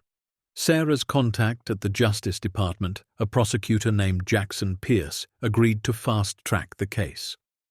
With the evidence Deo had found, Marcus's recordings, the documented threat from Vincent, they could move immediately. Arrest warrants, asset seizures, the full weight of the federal government. But they needed Vincent in custody. Needed him to make a mistake. "He'll come for the money," Sarah said. "Tonight or tomorrow. He knows you have it. Knows you might run. He'll move fast." "So we let him come. Let him walk into the house, and then what?" "Then we arrest him. I've got people positioned. Tactical team. The moment he enters that property, we have him." "And if he doesn't come? If he sends his people again?" "Then we get his people and we flip them. Someone always talks when they're facing life in prison." Deo wasn't sure. The plan felt fragile. Too many ways it could go wrong. But what choice did he have? He couldn't run, couldn't hide, couldn't protect his kids from a man with unlimited resources and no conscience. So he did the only thing he could. He agreed. At 9 p.m., Deo returned to the Cliffside house alone. Sarah was watching remotely, her tactical team positioned around the property. Deo turned on the lights, made noise, wanted it obvious someone was home, wanted Vincent to know he was here. Then he went to the master bedroom and opened the elevator shaft, descended to the chamber, stood in the middle of all that wealth, waiting. If Vincent wanted the money, this is where he'd come. Deo's phone buzzed. Text from Sarah. 2 vehicles approaching. 4 men. No sign of Vincent yet. Stay alert. Deo checked the security monitors Marcus had installed. Saw the vehicles. Saw the men getting out. They moved toward the house with purpose. No hesitation this time. They knew where to look. Then a 3rd vehicle arrived. Expensive sedan, black, tinted windows. Someone got out from the back seat. Older man, silver hair, expensive suit. He walked like someone who owned the world, Vincent Pross. Deo's heart pounded. The man who'd stolen $310 million, who'd destroyed thousands of lives, who'd killed Marcus, who'd threatened Deo's children. He was here. Really here. Sarah's voice came through the phone. "We've got him. Tactical is moving in. Stay in the chamber. Stay safe." Deo watched the monitors. Vincent's men were breaking through the front door, moving through the house, heading for the master bedroom. Vincent stayed outside, always careful, always protected, using his people as shields. But then something went wrong. Gunfire erupted outside, the tactical team moving in, Vincent's men returning fire, chaos, screaming. More shots. Deo watched in horror as the situation deteriorated. This wasn't an arrest. This was a war. On the monitor, he saw Vincent running, not toward the house, away from it, back to his car. His driver was dead, slumped over the wheel, but Vincent was moving, escaping. Deo didn't think, just reacted. He hit the elevator button and ascended, burst out of the master bedroom, ran through the house. Federal agents were everywhere. 2 of Vincent's men were down, 1 was being arrested. But Vincent was gone. Almost. Deo reached the front deck just as Vincent's car roared to life. The backup driver, pulling away.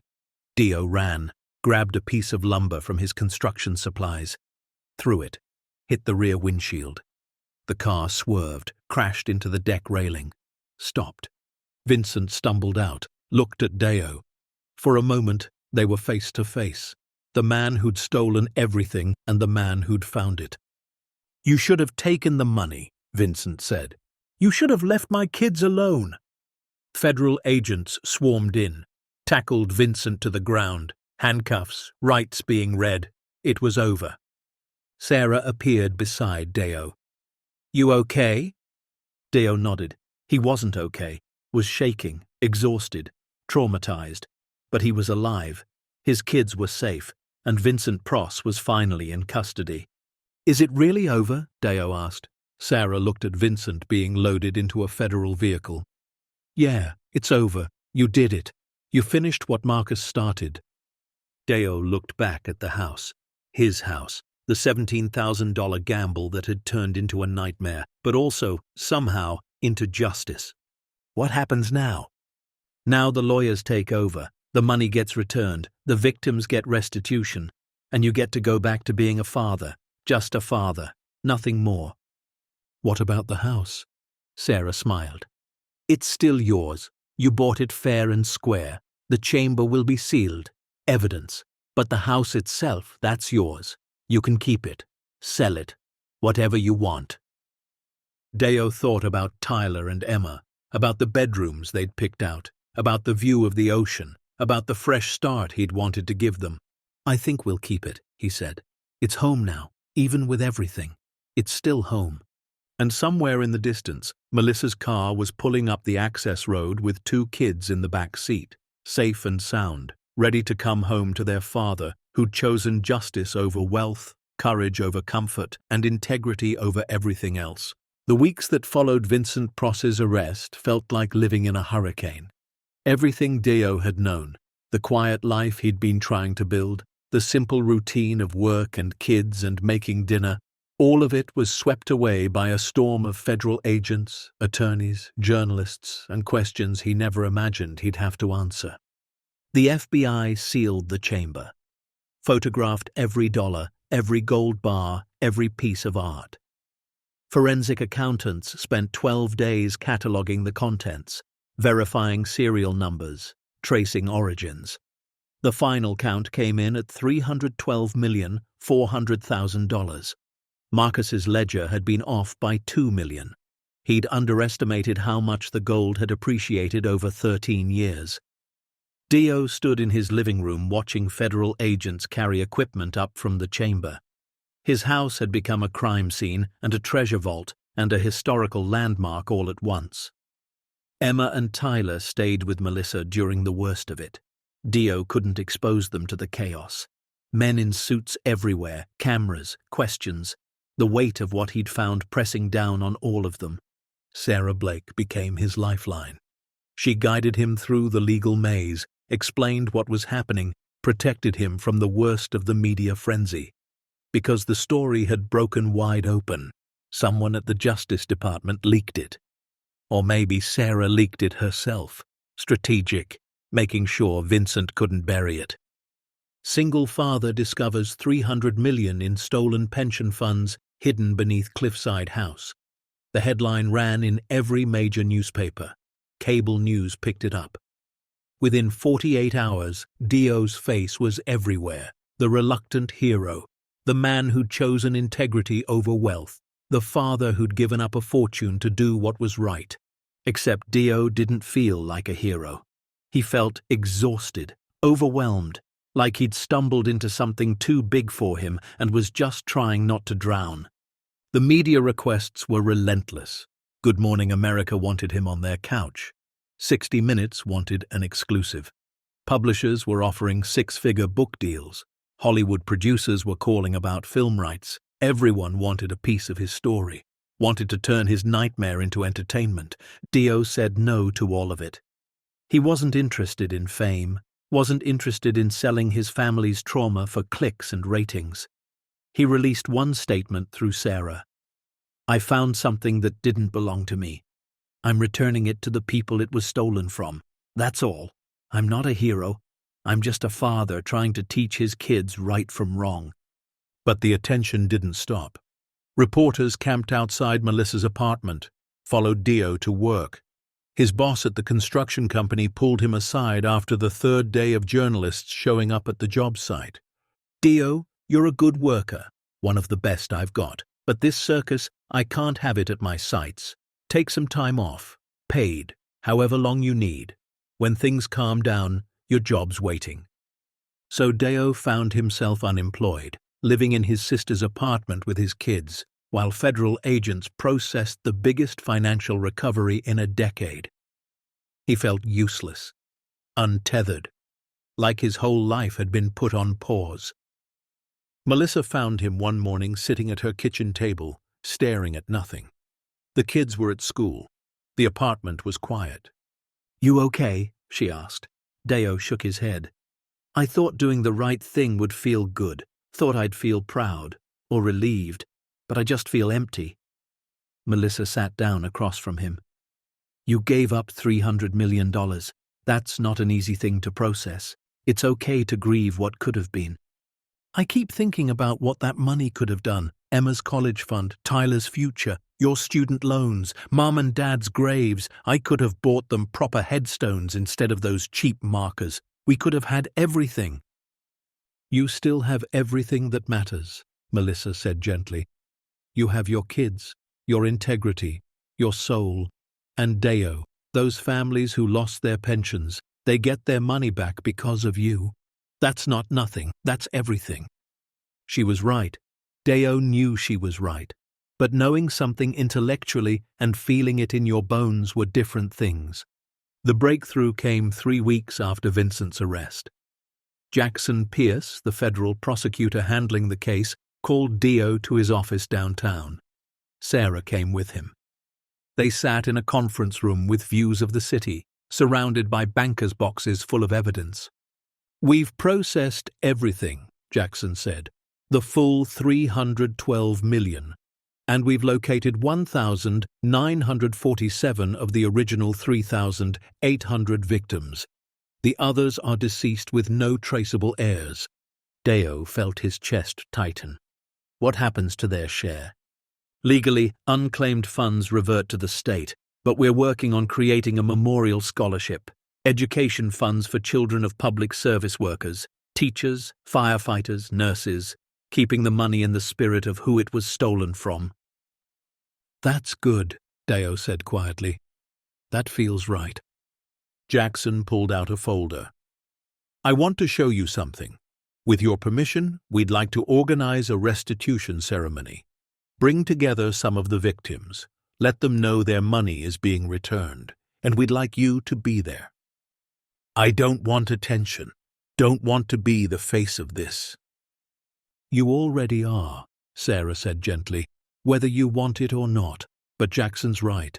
These people, they deserve to know who found their money, who chose to return it when he could have kept it." Dio hesitated. The thought of facing those people, of seeing their pain and loss up close, terrified him. But maybe Melissa was right. Maybe he needed to see the impact, needed to understand what his choice really meant. "Okay," he said finally. "I'll do it." The ceremony was held at a hotel conference center 2 weeks later. Federal marshals provided security. Journalists were kept outside. This was for the victims only. Approximately 200 people showed up, mostly elderly, some in wheelchairs, some with walkers. These were teachers and firefighters and nurses in their 70s and 80s, people who should have been enjoying retirement, but instead had spent the last 13 years struggling. Dio stood backstage with Emma and Tyler. He'd brought them because they deserved to understand, deserved to see why their father had made the choice he did. "Daddy, why are all these people so old?" Emma asked. "Because they worked their whole lives, baby, and someone stole their retirement money, and now they're getting it back." "Because you found it?" "Yeah." Tyler looked up at him. "Dad, did we used to be rich before you gave the money back?" Dio knelt down to his son's level. "We were never rich, Bud. That money was never ours. Finding it doesn't mean we owned it. But we could have kept it, and then we'd have a lot of money." "We could have. But then I couldn't look at you and your sister and tell you to be honest, to do what's right, because I would have done what was wrong, and that matters more than money." "Does it?" Deo pulled both kids into a hug. "Yeah, Bud, it really does." Jackson Pierce took the stage, explained the restitution process, the timeline for payments, the legal framework. But Dio barely heard it. He was watching the faces in the audience, seeing the tears, the relief, the hope. Then Jackson introduced him. "And now I'd like you to meet the man who made this possible. Deo, would you come up?" Deo walked onto the stage, 200 pairs of eyes locked on him. He didn't have a speech prepared, didn't know what to say. "I'm just a construction worker," he started. His voice shook. "I bought a house hoping to give my kids a better life, and I found something I wasn't supposed to find, something that belonged to all of you. And I know some people think I'm crazy for giving it back, but I'm not, because my kids were watching, and I needed them to see that integrity matters more than comfort, that doing right matters more than doing well." He paused, looked out at the faces. "I'm sorry for what was taken from you. Sorry for the years you spent struggling. Sorry that greed destroyed what you'd built. But I'm giving it back, all of it, because it's yours. It always was." The room stood, 200 people rising to their feet. The applause was thunderous, but more than that, it was grateful, heartfelt, real. An elderly woman approached the stage afterward. She walked slowly, leaning on a cane. Jackson helped her up the steps. She looked at Deo with tears streaming down her face. "My name is Angela Torres," she said. Her voice was soft but steady. "I was a nurse for 42 years, worked night shifts, double shifts, missed my children's birthdays and holidays, but I did it because I loved the work, and because I thought I was building a future. I lost $430,000 when the fund collapsed. Had to sell my house, move in with my daughter, work at a grocery store until I was 79 because Social Security wasn't enough." She reached out and took Deo's hand. Her grip was weak but determined. "You gave up a fortune to do this, gave up comfort and security, and I want you to know it matters. It matters so much. You gave me back my dignity, my independence, my future. However many years I have left, they'll be better because of you." Deo couldn't speak, just nodded. Emma had climbed up on stage and was standing beside him. Angela looked down at her. "Is this your daughter?" "Yes, ma'am, this is Emma." Angela smiled. "You have a good daddy, the best kind, the kind who knows that who you are matters more than what you have." Emma looked up at Deo. "Are you sad we're not rich?" "No, baby. I'm proud we're good." More victims came forward. James Sullivan, a retired firefighter. He'd lost $300,000. had to delay treatment for his wife's cancer because they couldn't afford it. She'd survived, but barely. Now he'd get his money back, could afford the care she needed. Martha Williams, a teacher, 73 years old, still working part-time at a library because her pension was gone. She held Dio's face in her weathered hands. "God bless you," she whispered. "God bless you and your babies." One by one they came, each with a story, each with gratitude. And slowly, Dio began to understand. The choice he'd made hadn't just affected him, it had rippled outward, touching lives he'd never meet, healing wounds he'd never seen. The restitution payments began 3 months later. The process was complicated. Attorneys, trustees, verification, but eventually checks started going out. The formula was based on original losses minus previous partial reimbursements. Most people received between 60 and 80% of what they'd lost. Some received more. Sarah kept Dio updated, showed him the letters that came in. Thank you notes from families across the country, photos of grandparents hugging grandchildren, stories of mortgages paid off, medical bills covered, retirements finally secured. One letter stood out. From a woman named Grace Patterson. She was James Patterson's widow. Her daughter had died 13 years ago because they couldn't afford treatment. Her husband had died 5 years later, broken, destroyed by grief and guilt. "I'm writing to say thank you," Grace's letter read. "The money came too late to save my daughter, came too late to save my husband, but it came in time to save me. I can finally retire, can finally rest, and maybe most importantly, I can set up a scholarship in my daughter's name, help other families afford treatment, turn our tragedy into someone else's hope. You gave that to me. You gave that gift, and I'll never forget it." Dio read the letter 3 times, cried on the 3rd reading. Melissa found him at the kitchen table, tears streaming down his face. "Dio?" He handed her the letter. She read it. Her own eyes filled. "This is why," she said softly. "This is why you did it." Dio nodded, couldn't speak, just nodded. But the story wasn't over. 6 months after Vincent's arrest, Jackson Pierce called again. Could Dio come to his office? It was important. Dio arrived to find Jackson smiling. That was new. Federal prosecutors didn't usually smile. "Sit down," Jackson said. "I have news, good news." He slid a document across the desk. Legal language, dense, confusing. But the number at the bottom was clear. $15 million. "What is this?" "Your finder's fee. Under federal law, individuals who recover stolen assets are entitled to compensation, typically between 3 and 10% depending on circumstances. Given the amount you found, the evidence you preserved, and the fact that you voluntarily came forward, the judge awarded you 5%. After taxes, that's approximately $15,200,000. Dio stared at the number. 15 million, not 300 million, not the full vault, but still more money than he'd ever imagined having. "I don't understand." "You found the money. You protected it. You facilitated its return. The law recognizes that. You're entitled to compensation, and Dio, you deserve this. You sacrificed your privacy, your safety, your peace of mind. This is the least the system can do. But I didn't do it for money." "I know. That's exactly why you're getting it. The law is designed to reward people who do the right thing, who choose integrity over greed. You did that, and now you get to benefit from it. Not the full amount, but enough. Enough to secure your family's future, enough to give your kids the opportunities you dreamed of." Dio looked at the document. $15 million. Enough for college, enough for a real home, enough to never worry about rent or groceries or whether his kids had what they needed. "What about the house?" Dio asked.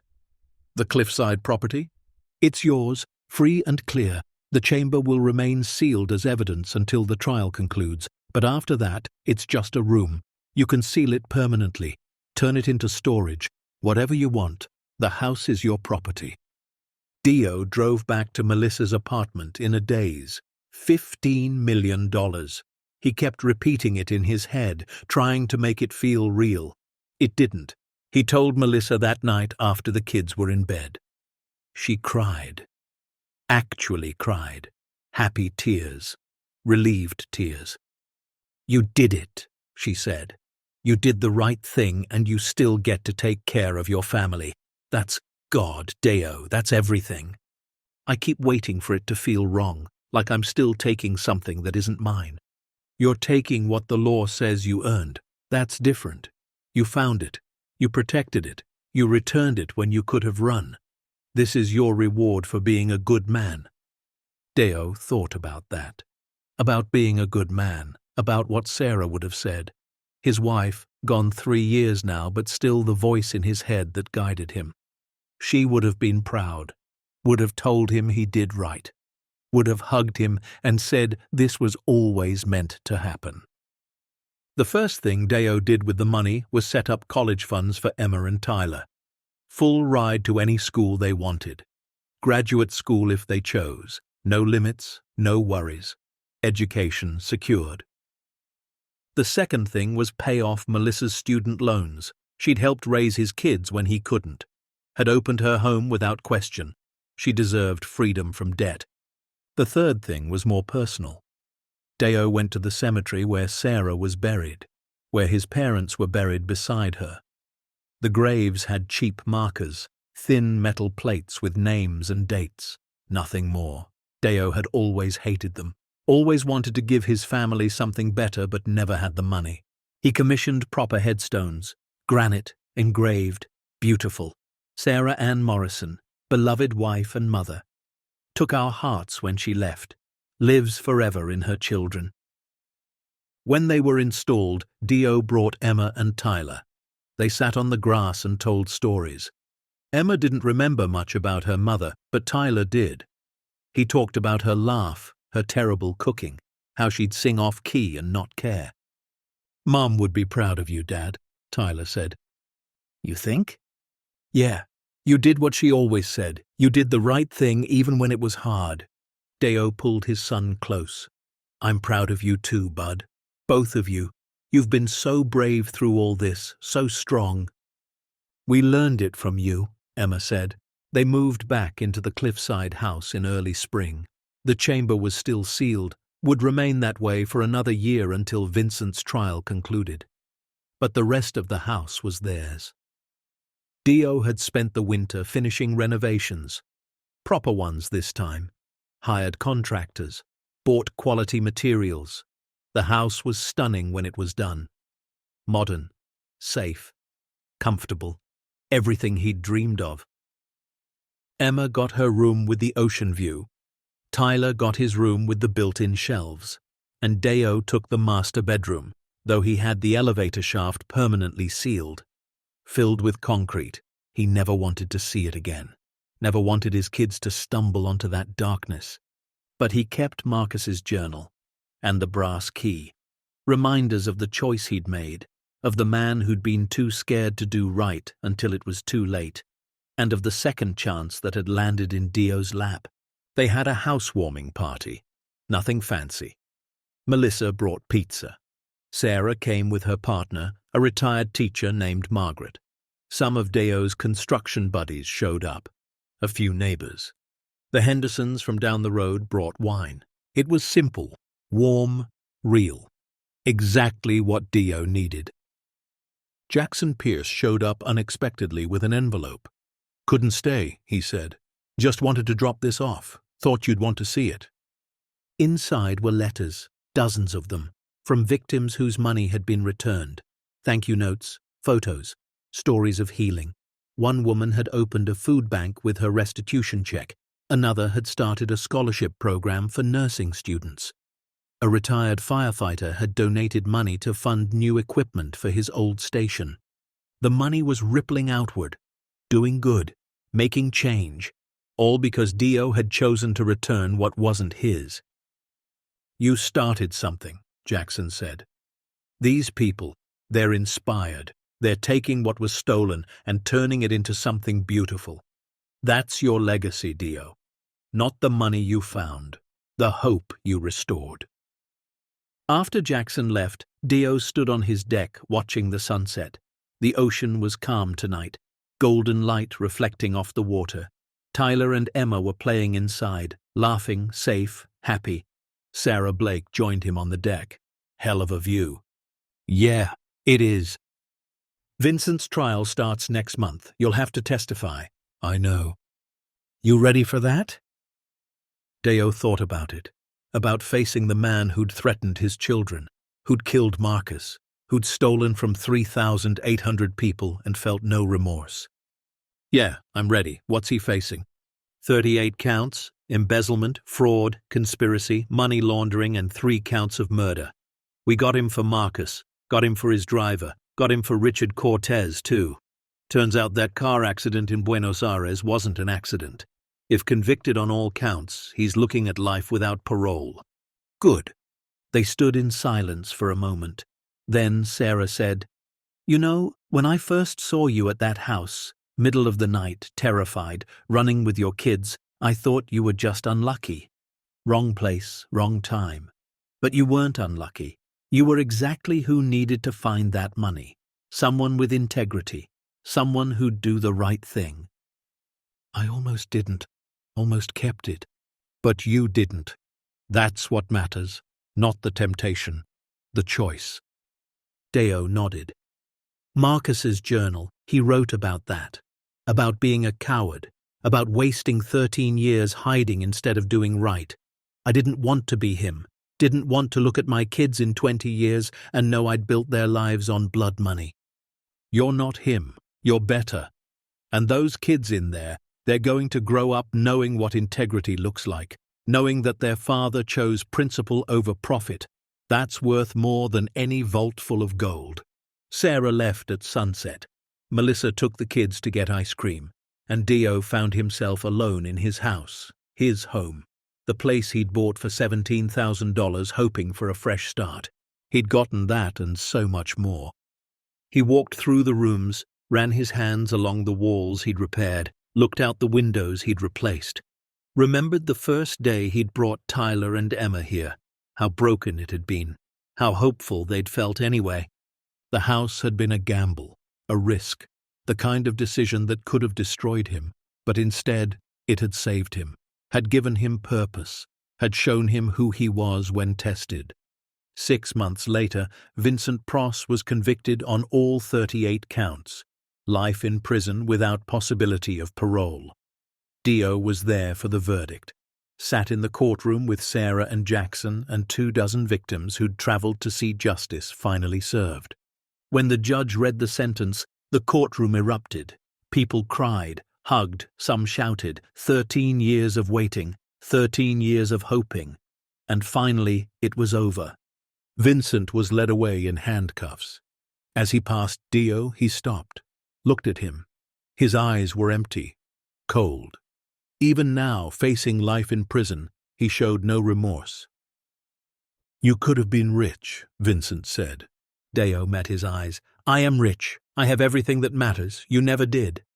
Vincent was pulled away, and Dio felt something lift from his shoulders.